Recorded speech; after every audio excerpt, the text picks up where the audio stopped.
Well, hello, everybody. I'm just going to talk over the music while Overlays decide that they are going to start working on YouTube because apparently the internet goes out at midnight here in Minnesota. I'm Andrew Dukowitz, though, beat reporter for Zone Coverage.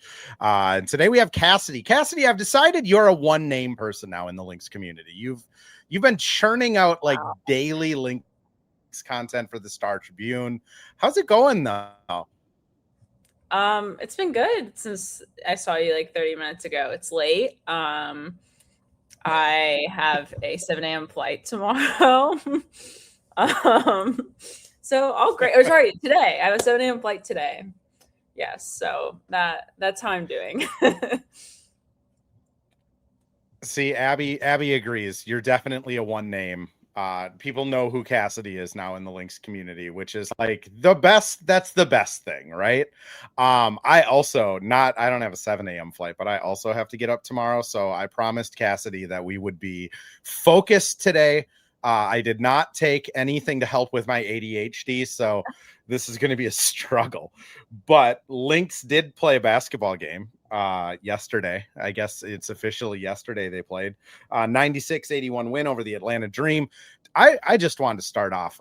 I mean, the title of this episode is kind of in regards to a quote Cheryl gave about Olivia Miles gelling with Courtney Williams.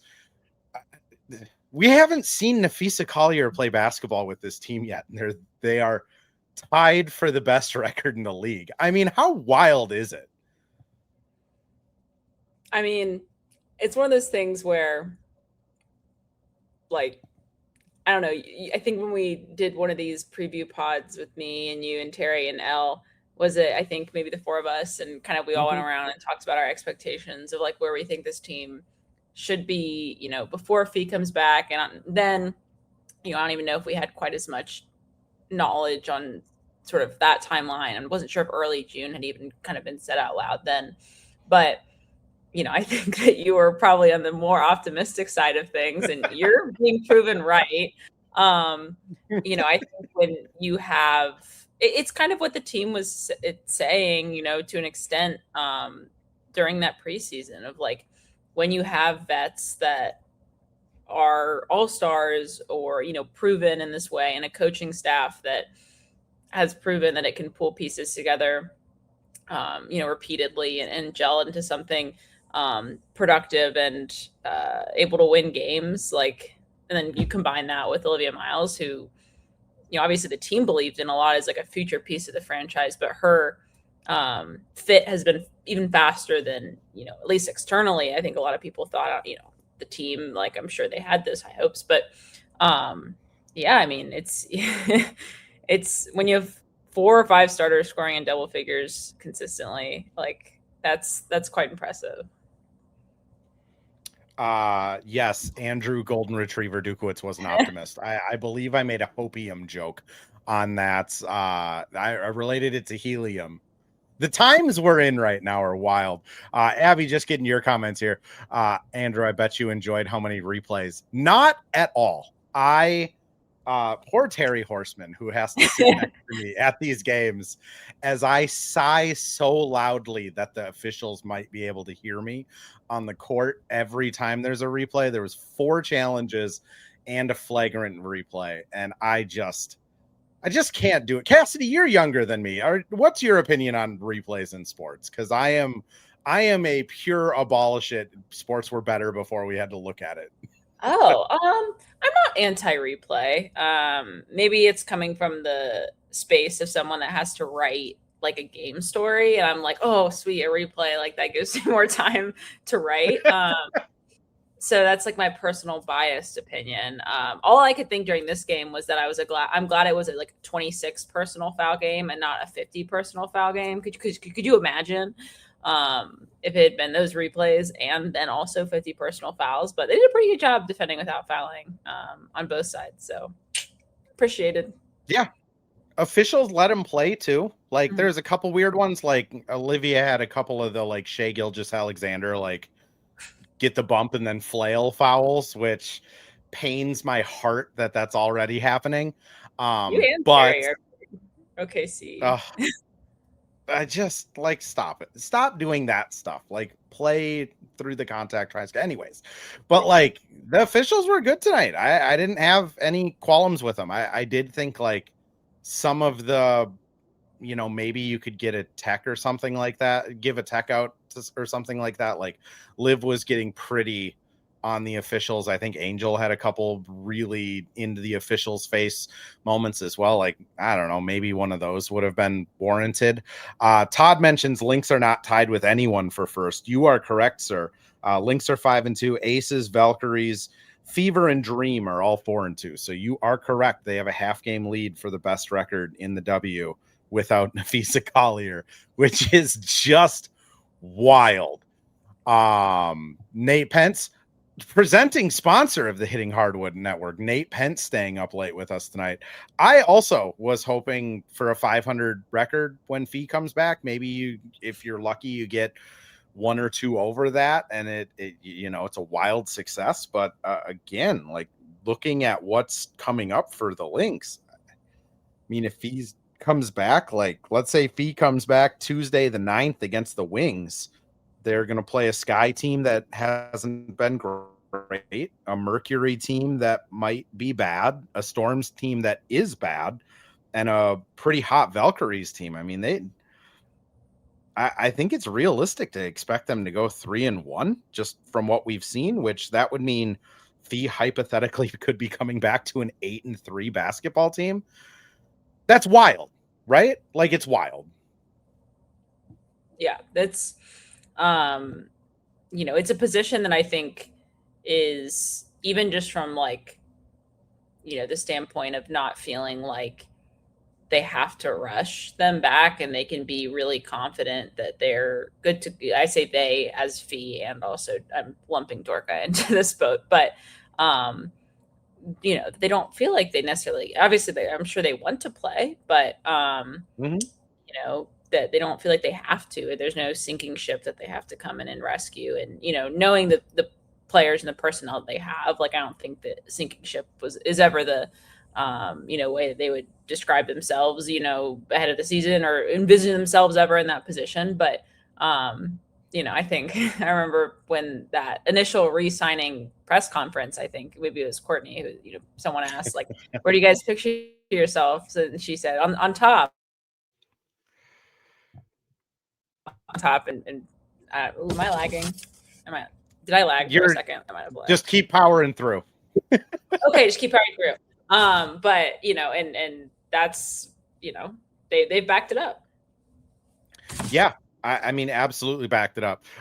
For people that get to peek behind the curtain at a 12:26 a.m. live stream, StreamYard does this really cool thing, if people ever want to get into live streaming, where all of the recording is stored locally, and then it gets uploaded after the recording is done. So like if you're ever watching a live stream and it's like super choppy or audio's terrible or something weird's happening, the next day when it gets put up as a podcast, like it's pretty crystal clear. So just a fun fact for anyone in the chat. Dustin asked, where do we sit at games? I don't know the section because I don't pay attention to that stuff, but it's like across from the Lynx bench in the corner. Essentially. Yeah. The seats with the little laptops on them. A couple people are asking just about like the CBA salary cap stuff. I'll kind of throw this one to you, Cassidy, because I have no clue how this stuff works still. Do you know how hardship contracts impact the salary cap and why the Lynx haven't signed one? What is the downside? I believe you asked Cheryl this exact question like 2 days ago. Yeah, so I don't know if this was the exact question I asked. Granted, I wasn't really even sure of the exact question I was asking. That was a long day for me. And it came out wrong and bad. But, I think that, someone in the pregame press conference today had kind of asked in mentioning this question of, does Cheryl envision that the team can make it to when Fee and Dorka return, which is still sort of this like indefinitely, but Fee's got that early June marker. 2 to 3 weeks had been floated there for Dorka, but now has sort of been it's not as, that was no longer in the game notes today, which I don't think is anything that is more like it means that that's wrong. I just think it's just necessarily the team is probably playing it more, cautious and not, setting a specific date like that. But where was I going with this? Sorry. Ooh, I said I wanted to get off track. Hardship contracts, do they affect the cap? And why haven't the Lynx signed anyone, essentially? Yeah. Again, I think someone point in the chat would love to have the full CBA. And kind of have that publicly available to work through things. But Charles and the team, thinks that that they can make it to that point without needing to sign somebody. We've talked about that, if with Hamzova waived, and then, if they do have applied for that medical exemption for Emma, that they are going to have to sign people to have 12. But it's not a choice, with the hardship or not hardship or CBA or not CBA. That under the new CBA, we do know that they have to carry 12 players. So there'll be at least one more person joining the team, whether that is a development player moved up, onto the roster, or someone brought in externally. And Cheryl, gave both of those as options. That's something that or possibilities, not necessarily saying one or the other. And so, the hardship thing, that's something that I want to look into, and sort of, as the bottom part of this roster sort of shifts, as I think it inevitably will over the next couple of weeks, of sort of like an explainer on like how and why. I don't want to say anything incorrect here at nearly 1 a.m. But which, possibility. But that they could detect the Discord.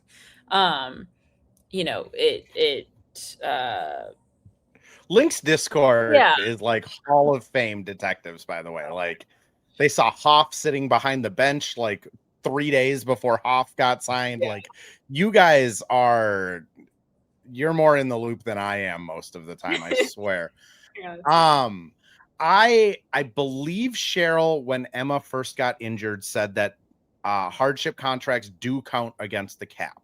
So if they were to sign someone, just the reality of the new WNBA minimum, like they only have $19,000. It's really hard to justify signing someone for like 3 days and then you just don't have the cap room. They do have to sign someone. Oh no, you're fine. It's 1 a.m. I do think they have to sign someone tomorrow for Hamzova, because of the 72-hour rule, as somebody in chat mentioned. My thing is lagging. Abby mentioned 72-hour rule. I also believe they have, and this is not verified because we can't look at a CBA, but I do believe once they get the medical exemption for Emma, they will also have 72 hours to sign a player for that. So that makes me wonder if they've applied for it yet, if they're waiting for Fee to come back to see how it looks, if they're waiting to see if someone tries to steal King off of their developmental spot. Like, I think it's a shrewd decision to wait on it.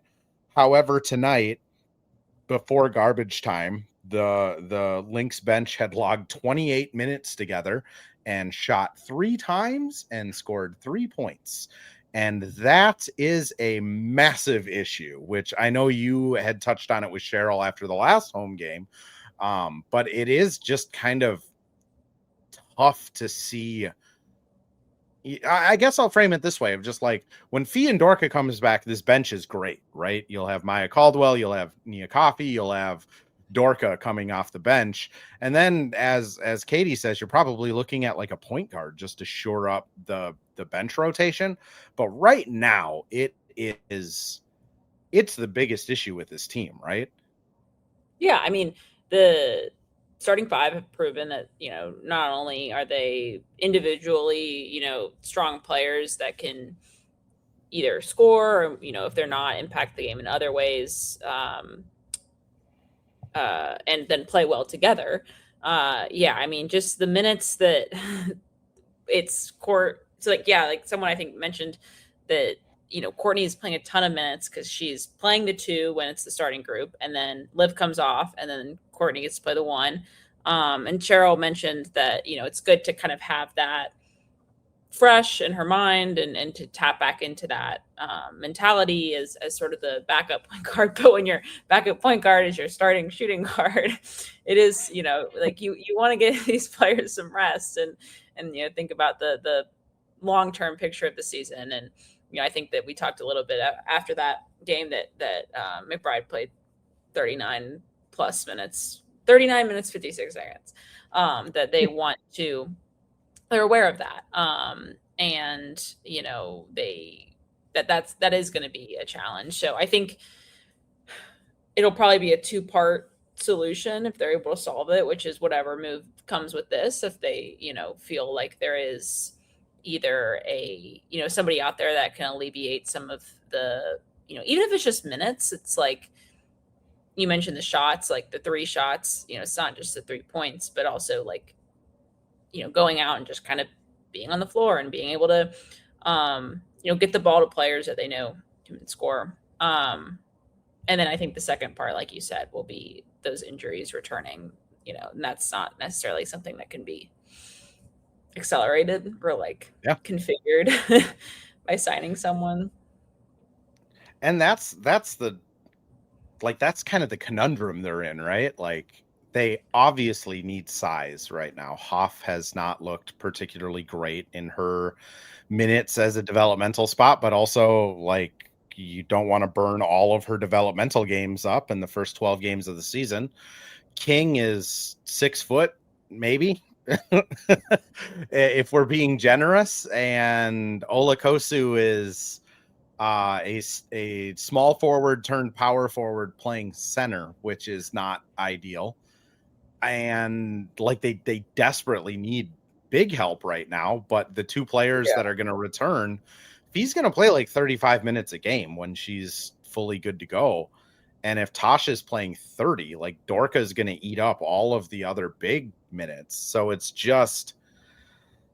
really hard to see like the justification of like giving a rostered contract to a big, knowing that they're probably not going to play if the team's healthy. But then you can also kind of say the same thing if you were to give a contract to a wing. I mean, there's no minutes there.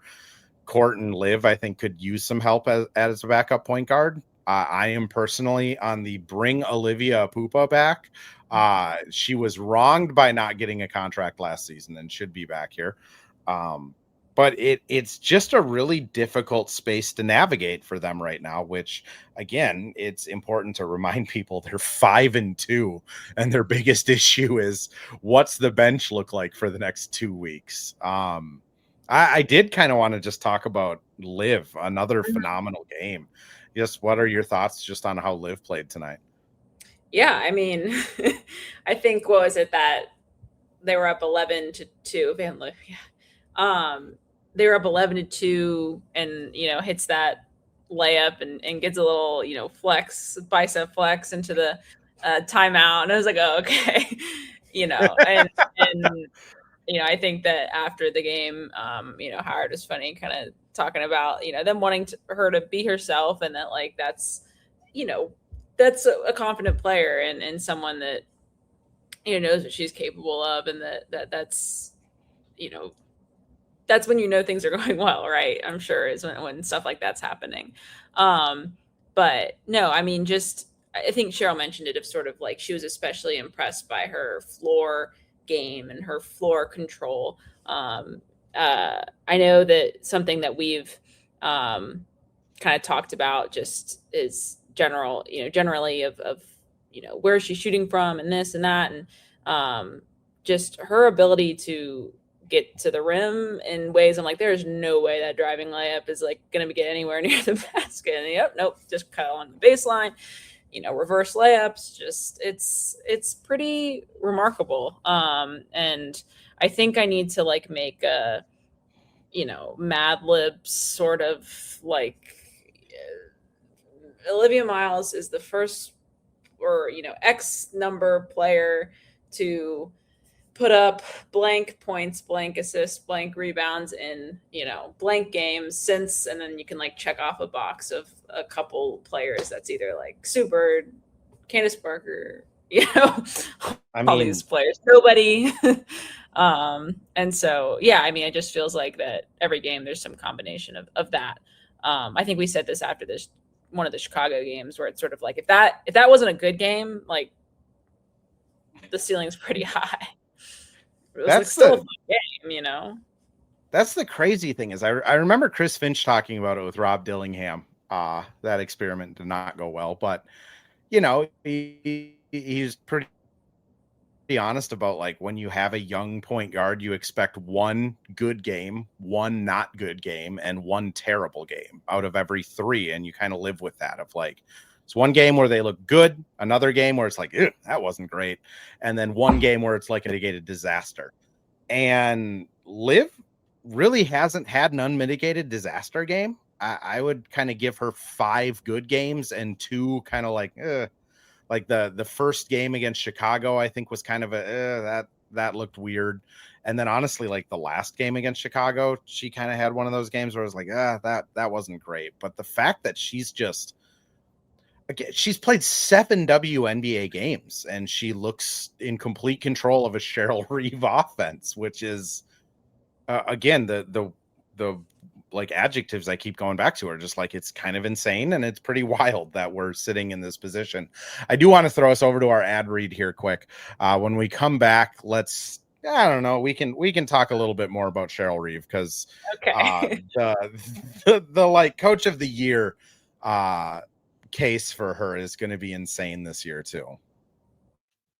Well, hello. Thank you, Livestream Andrew. This is Ad Read Andrew. And today we have Firehawk Construction and Remodeling, the presenting sponsor for the Missing Links podcast. Firehawk Construction and Remodeling strives to inspire people to follow their ideas, working with respect and understanding to create a quality, tailored result. Firehawk Construction and Remodeling, located in Blaine and serving in the North Metro area, is here to help you with your building and remodeling needs. I can say personally, thanks to Firehawk Construction and Remodeling, I have a beautiful deck in my backyard and countless projects that I started, they finished. Get started on your new deck or remodel today by calling Isaac at 763-710-5686. And we're back with another ad read. This time for Pence Homes, the presenting sponsor of Hitting the Hardwood Network. From the best tools and technology to transparency throughout the entire process, Nate Pence and the Pence Homes team is the top choice for buyers, sellers, and is proud to support you and your home ownership goals. Get started today by calling 612-308-1122 or by emailing info@pencehomes.com.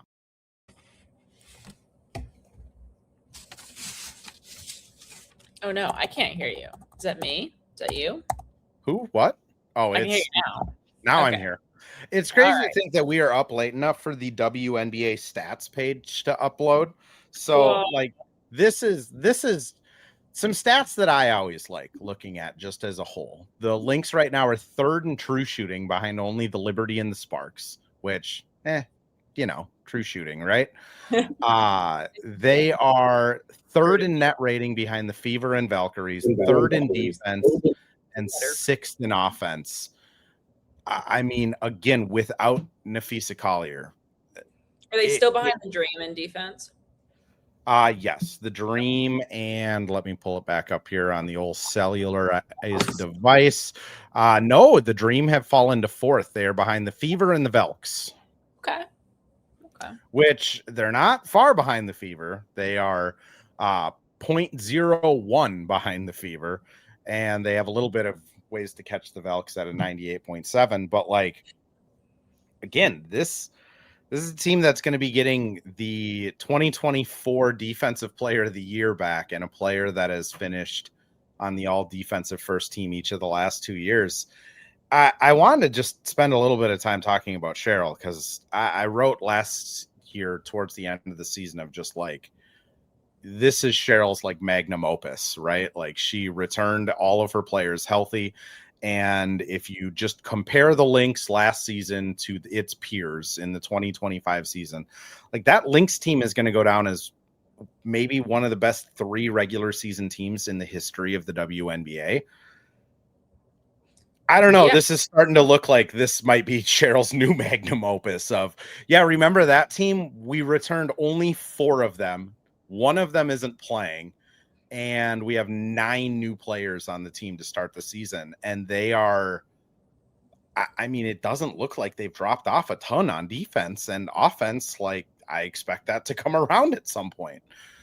I almost feel like, and I remember when, the voting was going on last year, I was not, a voter or participant in those awards last season, but that I feel like with Coach of the Year and Executive of the Year, so much of that is, viewed as like what teams are greater than like a sum of their parts. And so there were, I think a couple people locally, or I can't remember if it was nationally, when people are kind of making their cases over who should win these awards, of sort of, some people being like, and obviously not saying that, Natalie coaching the Golden State did do a great job, but I think that kind of makes the point, right? Of it, the idea that it's like an expansion team, and what the expectations are, and then what they ended up doing.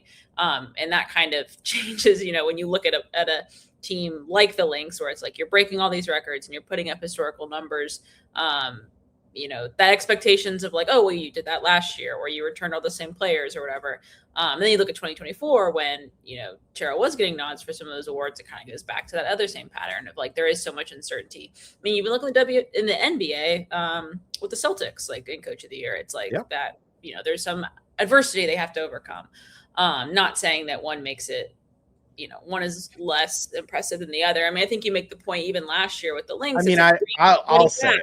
Healthy. Like, in my head, like, again, we can litigate all the things last season of like, kind of like you said, like Cheryl played coached a fourth of the season without Napheesa Collier. K-Mac didn't start the season with the team. Like Courtney was banged up most of the year.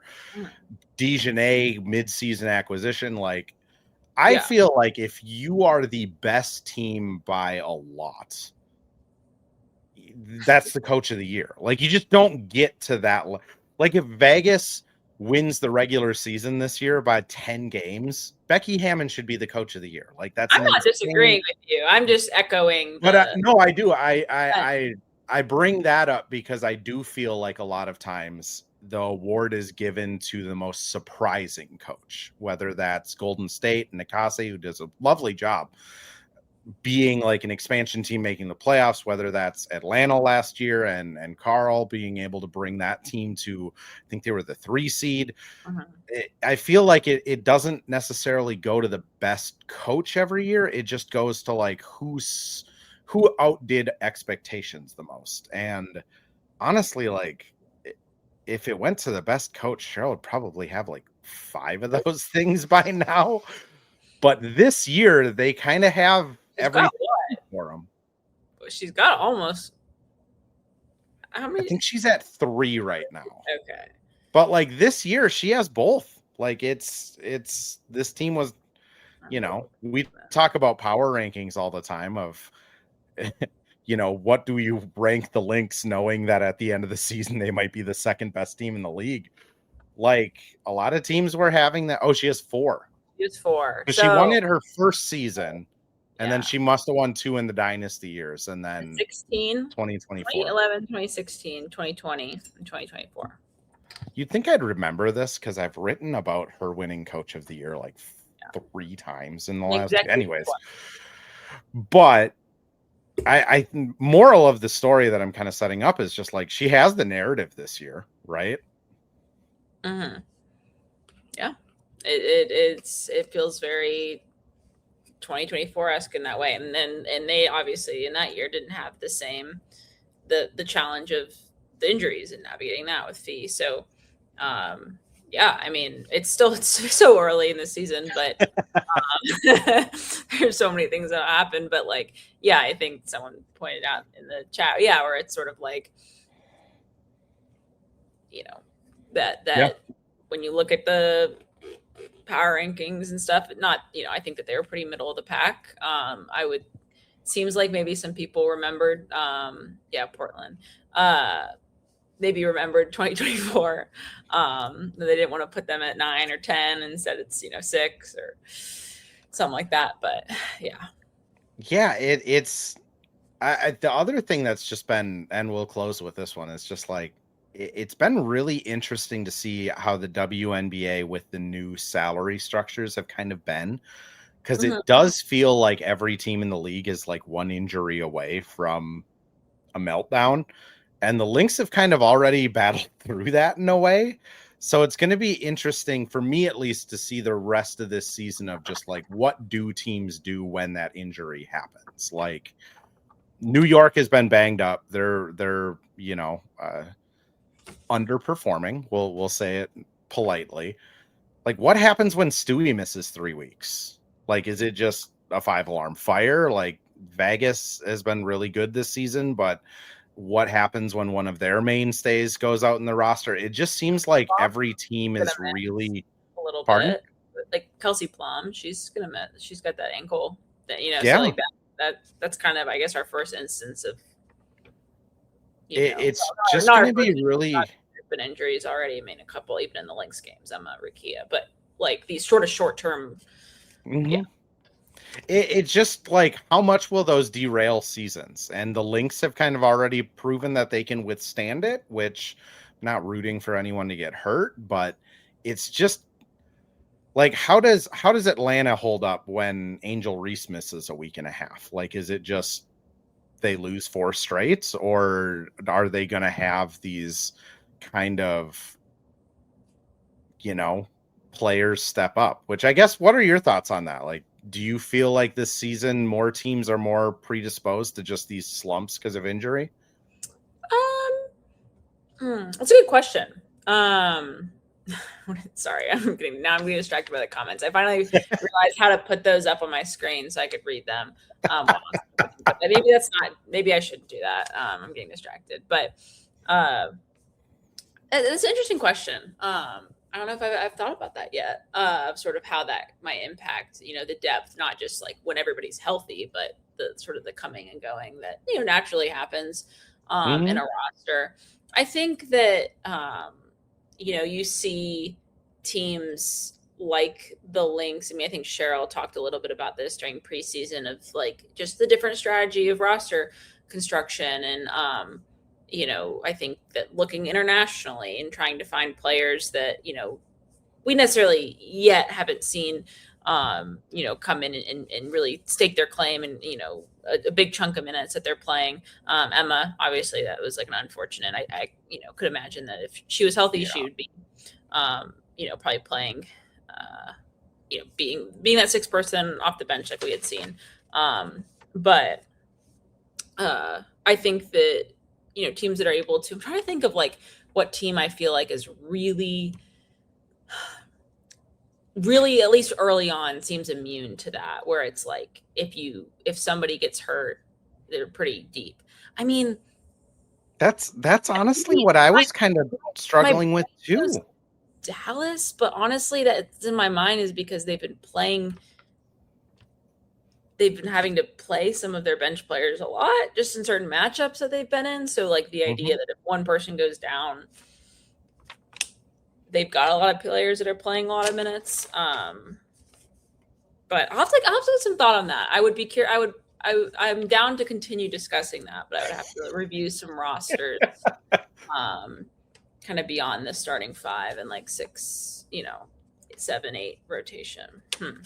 It feels like everyone has like 7 or 8 people they feel good with, but then after that it just gets dicey, which maybe yes, no, maybe brings up Chicago. Like, they're kind of dealing with it right now. I mean, Abby brings up kind of what I've been talking about is the problem with this CBA always was the cap is top heavy and punishing. I'll be honest, like, the thing that I kind of feel like is the issue with the CBA is that the bottom level of the cap is making $270,000-$300,000 for the rookies and undrafted players and vet minimums. I mean, you look at other leagues, normally the max contract is about 10 to 15 times what the vet minimum is. And in the WNBA, it's like 6 times what the vet minimum is, which that means you just have a bunch of vet minimums that are taking up 2/3 or a third to half of your salary. And that's tough. But I think part of the issue is the expansion and having more like roster spots that is obviously going to thin out the league. But it just also feels like with this new CBA, there's just not the depth on these good teams. If you have 3 max contracts, you just don't get depth anymore, which, hey, I guess I'm for it when Cheryl Reeves, the coach GM, right? Yeah. And I think too, like, every team is going to be different. Every matchup is going to be different. Obviously, this Atlanta Dream team, it's still early, but like a team that was predicted to do well has shown that they can do well and come back from games and get scoring from all over and, turn to their star players and just all the different, hallmarks of kind of a promising season. After the Toronto game and, a Toronto team that's missing some folks too. But Cheryl, talking about how they did invest, they have been investing a lot of time in this second unit and they got to see some of that against the tempo. Maybe you don't see that in a game like this, against Atlanta, when you need, your starters to be playing all those minutes. But I don't know, maybe they go to Chicago and get to get some more time, or, just throughout the year, and develop some of that. But it's a matter of, I don't know, more of a timing or, when you think about kind of the big picture course of the season, like we talked about with the injuries, the timing doesn't really line up where like they would rather have that now than have that in August, because they will have, they hope, Fee and Dorka are firing on all cylinders and everything. And it's the full group plus them and everything.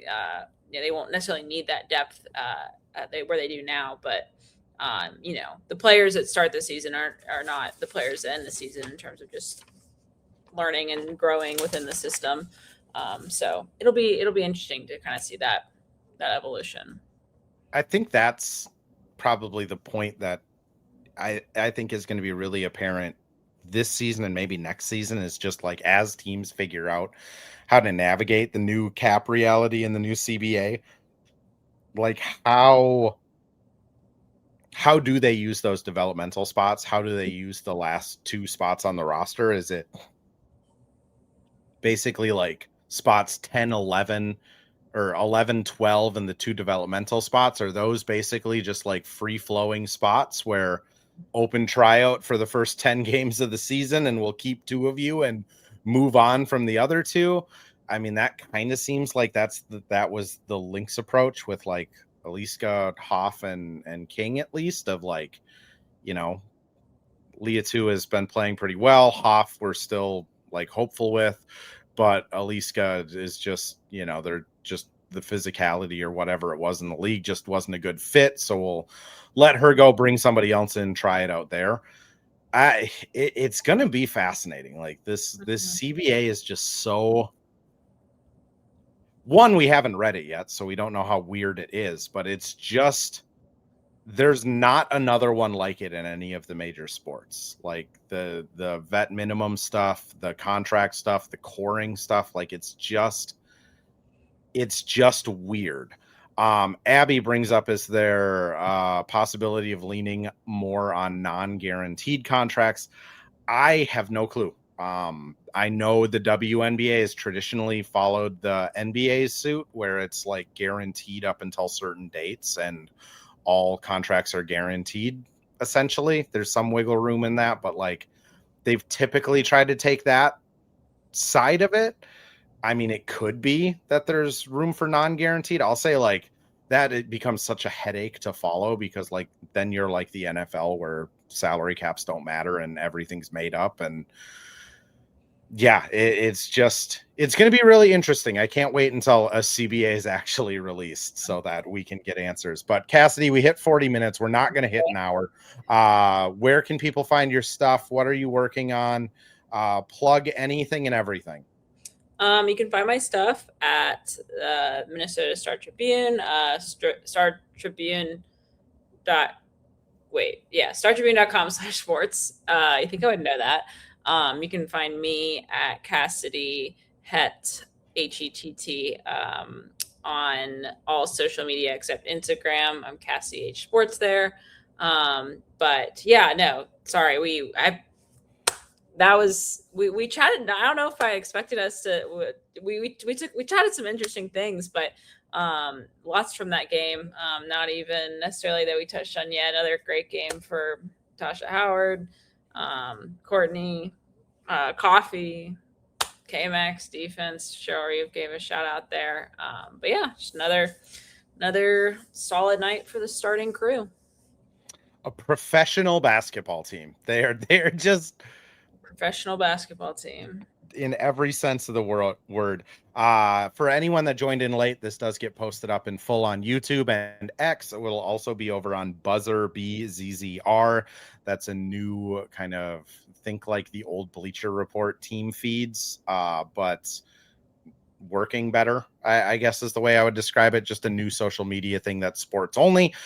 These will get posted up over on there too, as if people want to view it there and not deal with Twitter trolls or YouTube comments, which people that leave YouTube comments, appreciate all of you guys who help the algorithm. Where was I going? Oh yeah, it'll get posted up at 7 a.m. 6 hours from now if you want to listen to it on the way to work. And as always, appreciate everyone stopping by. I'll be on the plane. I won't.